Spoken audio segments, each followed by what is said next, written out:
नमस्कार, आप सभी का एक बार फिर से स्वागत है। जैसे ही सर्दी का मौसम आता है तो बहुत सारी स्किन की दिक्कतें, चमड़ी रोग की दिक्कतें आने लग जाती है। जैसे उनमें से एक बहुत ही कॉमन दिक्कत है सोराइसिस। सोराइसिस के बारे में कहा जाता है कि इसका कोई पर्टिकुलर ट्रीटमेंट नहीं है, इसका कोई इलाज नहीं है जो इसको हमेशा के लिए ठीक कर दे। लेकिन आज हम बात करते हैं कि सोराइसिस होता किस वजह से है, इसके क्या-क्या कारण हैं और इसमें क्या-क्या सिम्पटम दिखाई देते हैं। सोराइसिस, अगर किसी को सोराइसिस हो जाता है तो उसके क्या क्या आप घरेलू उपचार करके उसके जो बीमारी के जो लक्षण हैं उनको कम कर सकते हैं, उसकी जो सिवियरिटी है उसको कम कर सकते हैं, उसके जो उससे होने वाली पीड़ा को आप कम कर सकते हैं। कुछ ऐसे घरेलू उपाय के बारे में भी बातें करेंगे, तो इसलिए वीडियो के अंत तक बने रहे। तो सबसे पहले देखते हैं कि सोराइसिस होता क्या है। सोराइसिस होती है, ये एक ऐसी स्किन की बीमारी है जिसमें आपके शरीर के जो जॉइंट्स होते हैं, जैसे कोहनी हो गई, आपके घुटने हो गए, या फिर पैर के तलवे हो गए, या फिर आपके जो स्कैल्प रीजन है, मतलब सर का जो रीजन है, वहाँ पे एक मतलब मोटी खाल आने लग जाती है, पपड़ी सी जम जाती है, सिल्वर कलर की दिखाई देती है और थोड़े लाल भी होती है। इसमें उसमें खुजली चलने लग जाती है, किसी किसी पेशेंट में दर्द भी होने लग जाता है इस कंडीशन में आके। तो इसको बोलते हैं सोराइसिस। अब जानते हैं कि सोराइसिस किस कारणों से होते हैं। सोराइसिस के वैसे तो पर्टिकुलर कोई ऐसा कारण नहीं है, जो हमारी मेडिकल साइंस है उसने इसको, जो बहुत सारे कारण इसमें देखे गए हैं, लेकिन जो मेन 3 कारण हैं, जो मेन 3 फैक्टर है जो सोराइसिस को ज़्यादा ही अफेक्ट करते हैं, उसकी हम आज चर्चा करते हैं। सबसे पहला आता है जेनेटिक। Genetic reason. जेनेटिक में क्या होता है कि जैसे किसी के माँ बाप से कुछ जीन्स ऐसे होते हैं जो माँ बाप से बच्चे में चले जाते हैं और उनको सोराइसिस देखा गया है।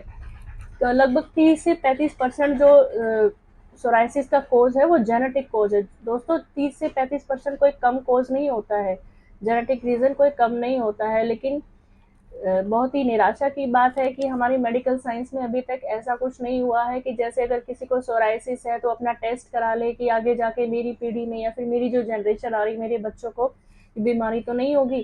तो अभी तक हमारी मेडिकल साइंस में ऐसा कोई वो नहीं हुआ है कि हम पता कर लें कि ये आगे बीमारी मेरे को है तो मेरे बच्चों में जाएगी या नहीं जाएगी।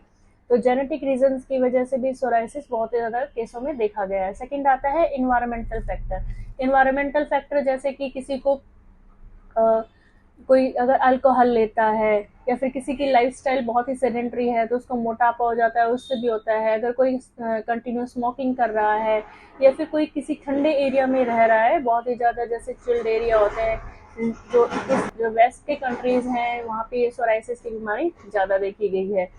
ये ड्राइनेस की वजह से कॉज होती है। उसमें जैसे ठंडे एरिया में जाएंगे तो वहाँ पे ह्यूमिडिटी कम हो जाती है और वहाँ पे ड्राई एरिया होता है, तो इस वजह से भी सोराइसिस की प्रॉब्लम उनमें ज़्यादा देखी गई है। थर्ड आता है आपका सबसे बड़ा कारण आता है ऑटो इम्यून डिजीज के रूप में। ऑटो इम्यून फैक्टर जो होता है, ऑटो इम्यून में क्या होता है कि आपकी जो स्किन होती है, हमारे स्किन में मेनली 2 लेयर होती हैं। एक होती है एपिडर्मिस, दूसरी होती है डर्मिस। एपिडर्मिस के होती नीचे होती है डर्मिस लेयर। जो एपिडर्मिस लेयर होती है उसमें 5 डिफरेंट लेयर होती हैं, बहुत ही छोटी छोटी माइनर माइनर 5 लेयर होती है। एपिडर्मिस से ऊपर जो आपको फील होती है, जो लेयर आप छूते हैं आपको जो दिखाई देती है, उसका नाम है स्ट्रेटम कॉर्नियम। जो स्ट्रेटम कॉर्नियम होती है, जो हमारी जो लेयर होती है, जो हमें फील होती है, वो हर 30 से 50 दिन में, इंडिविजुअल पे डिपेंड करता है, 30 से 50 दिन में ये नई बन जाती है।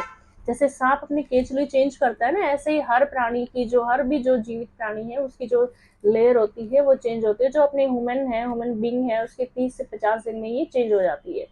लेकिन ये प्रोसेस इतना स्लो होता है कि हम लोग इसको आइडेंटिफाई नहीं कर पाते हैं कि कब हमारी लेयर ये चेंज हो गई, हमारी ये अपने आप से नई टर्न ओवर हो गई।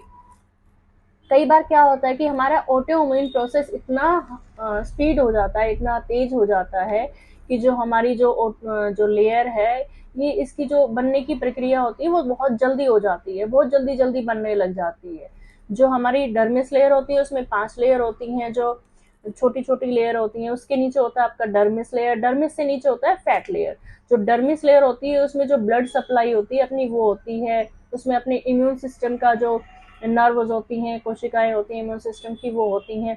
तो उन वो मेनली फंक्शन करती हैं डर्मिस, जो डर्मिस का फंक्शन होता है एपिडर्मिस को रीबिल्ड करना, स्ट्रेटम कॉर्नियम को रीबिल्ड करना। लेकिन जब अपना ऑटो इम्यून सिस्टम तेज हो जाएगा तो जो अपनी जो लेयर है वो बहुत जल्दी जल्दी बनने लग जाएगी। इसकी वजह से जो चीजें, अगर किसी के ऊपर प्रेशर आता है तो उसके लिए जो फूड सप्लाई होती है, जैसे ब्लड सप्लाई होती है, वो भी बढ़ जाती है।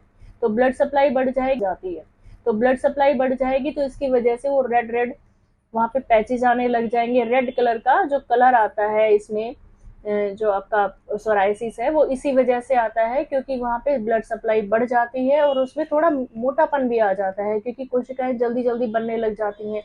जो आपकी स्किन है वो मोटी हो जाएगी और वो डिजेनरेट नहीं होती है।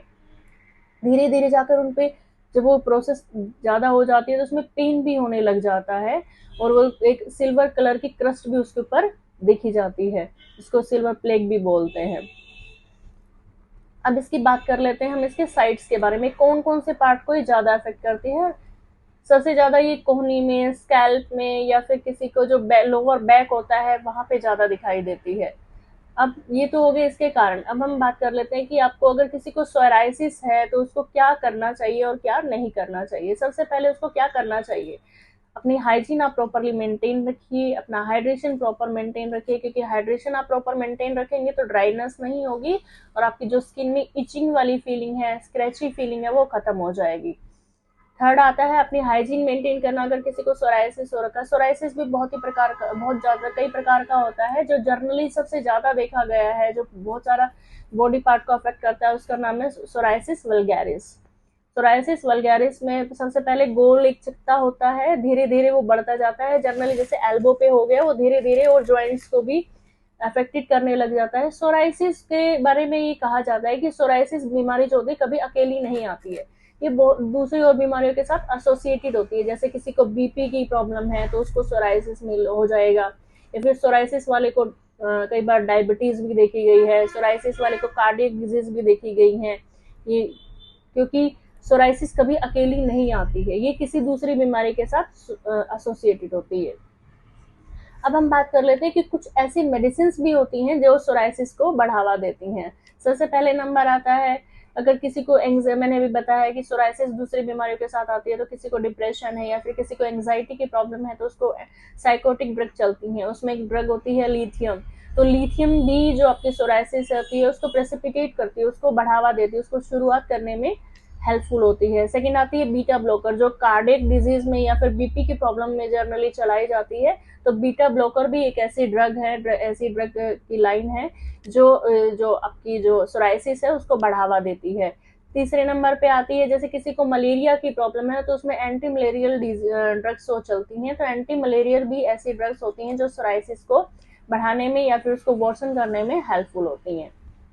ये तो हो गई कुछ ड्रग्स की बात जो हमारी जो सोराइसिस है उसको बढ़ावा देते हैं। अब हम बात कर लेते हैं कुछ घरेलू उपचार के बारे में। अगर किसी को सोराइसिस है तो वो क्या क्या घरेलू उपचार करके आपके जो सिम्टम है, आपकी जो वर्सनिटी है, जो आपकी पीड़ा है, उसको कम कर सकते हैं। सबसे पहले नंबर आता है कोकोनट और कपूर का। जो कोकोनट होता है उसमें कुछ प्राकृतिक ऐसे गुण होते हैं जो सोराइसिस को कम करने में हेल्पफुल होते हैं, वो एक नेचुरल रेमेडी है। इसलिए अगर किसी को सोराइसिस है तो अपने नेचुरली अपने जब नहा के आप बाथ लेके आते हैं, ल्यूकवार्म वाटर से आप बाथ लीजिए और उसके बाद आप कोकोनट ऑयल का अप्लाई कर लीजिए, तो इससे आपके सोराइसिस में जो रूखापन है वो कम हो जाएगा, आपकी स्क्रैची फीलिंग है, इचिंग है, वो सब खत्म हो जाएंगी। तो सुबह शाम आपको दोनों टाइम कोकोनट ऑयल का इस्तेमाल करना है। सेकंड, अगर आपको पैचेज हो गए हैं सोराइसिस के, तो सोराइसिस का एक इजी सा उपचार ये भी है कि आप कपूर ले लीजिए। आपके घर में कपूर इजीली अवेलेबल होता है, तो कपूर को आप क्रश करके उसका पाउडर बना लीजिए, उसको कोकोनट ऑयल में मिलाइए और जहाँ जहाँ आपको पैचेज है वहाँ पे सुबह शाम लगाइए। आपको कुछ ही दिनों में आराम लगना शुरू हो जाएगा। आपके जो लालिमा है, उस पर लाल जो कलर आ रखा है, वो धीरे धीरे खत्म होने लग जाएगा। लेकिन ये आपको लॉन्ग टाइम तक करना है। तो कपूर और कोकोनट जो ऑयल है, नारियल तेल है, वो बहुत ही अच्छी नेचुरल रेमेडी है। सेकंड आता है मूंग दाल और बेसन। कई बार पेशेंट्स पूछते हैं कि हम नहाने जा रहे हैं तो हमें कौन सा साबुन इस्तेमाल करना चाहिए, हम क्या सोप इस्तेमाल कर सकते हैं कि हमारे जो सोराइसिस है वो खराब ना हो, हमें इचिंग ना हो, इसमें जलन ना हो। तो आपको क्या करना है, मूंग दाल ले लीजिए आप 100 ग्राम, उसका पाउडर बना लीजिए। और सेकंड है बेसन और मूंग दाल का लेप आप नहाने से 10 मिनट पहले लगाइए। उसके बाद नहा लीजिए आप हल्के गुनगुने पानी से। ये आपके जो सोराइसिस की प्रॉब्लम है उसको क्योर करने में हेल्पफुल होगा और आपको जो साबुन की जो कमी है वो पूरी हो जाएगी। थर्ड आता है एलोवेरा जेल। एलोवेरा जेल एक नेचुरल रेमेडी, जो जलन है, सोराइसिस की जो लालिमा आ रखी है, जलन हो रही है, स्क्रैची फीलिंग है, उसको खत्म कर देगी। जहां जहां आपको सोराइसिस के पैचेज हैं, आप उस पर फ्रेश एलोवेरा जेल लगाइए, इससे आपको बहुत ही ज्यादा आराम मिलेगा। थर्ड नंबर आता है हल्दी। हल्दी के अंदर एंटी बैक्टीरियल प्रॉपर्टी होती है, एंटी इन्फ्लामेटरी प्रॉपर्टी होती है और एंटी फंगल होती है। ठीक है, जब हमारी, जैसे ही मैंने अभी आपको बताया कि ऑटोइम्यून डिजीज है ये एक तरह की, तो ऑटोइम्यून रीजन की वजह से जो स्वेलिंग आ रखी है, जो एक मोटी परत आ रखी है, उसमें सूजन जो आ रखी है, उसको कम करने में हल्दी बहुत ही ज्यादा हेल्पफुल रोल प्ले करती है।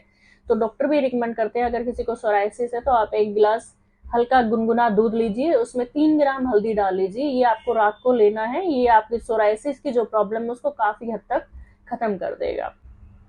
एक और नेचुरल रेमेडी है जो सोराइसिस के अंदर बहुत ही ज्यादा इफेक्टिवली काम करती है। एक अमेल्टास का पौधा होता है, अमेल्टास का जो पेड़ होता है, उसके पत्ते आप इस्तेमाल कीजिए, उसके पत्तों का आप चूर्ण बना लीजिए, उसको गौमूत्र में मिलाकर आप अगर अपने पैचेस पे लगाएंगे, विद इन 20 to 21 डेज आपकी जो सोराइसिस की समस्या है बिल्कुल खत्म हो जाएगी। अमेल्टास एक जो हमारे पुराने, जो आपका हमारे वैदिक टाइम से जो अमलतास है वो इस्तेमाल किया जाता है सोराइसिस के लिए। सोराइसिस को जड़ से अगर आपको खत्म करना है तो आप अमलतास का जो पेड़ होता है उसके नीचे बैठिए, उसकी छांव से भी आपको काफी आराम मिलेगा, आपको ठंडक मिलेगी, आपकी जो सोराइसिस की वॉर्सनिटी है, आपकी सोराइसिस की जो पीड़ा है उसमें आराम मिलेगा। साल एक नेक्स्ट रेमेडी है आपकी सालकी और बोसविला। सालकी का आप 3 ग्राम चूर्ण लीजिए और बोसविला जो होता है उसके 3 ग्राम चूर्ण लीजिए, और 3 ग्राम जो चूर्ण है उसको दोनों को मिला के 6 ग्राम हो गया। 6 ग्राम आप सुबह लीजिए और 6 ग्राम आप शाम को। ऐसा आपको कम से कम 7 से 10 दिन करना है, आपके जो सोराइसिस की समस्या है वो खत्म हो जाएगी। उम्मीद करती हूँ जो आज हमने सोराइसिस के बारे में आपको जानकारी दी है आपके लिए उपयोगी रही होगी। अगर आपको हमारी वीडियोस अच्छी लगती हैं तो हमारे चैनल को लाइक कीजिए, सब्सक्राइब कीजिए और अपने दोस्तों के साथ शेयर कीजिए। देखने के लिए धन्यवाद।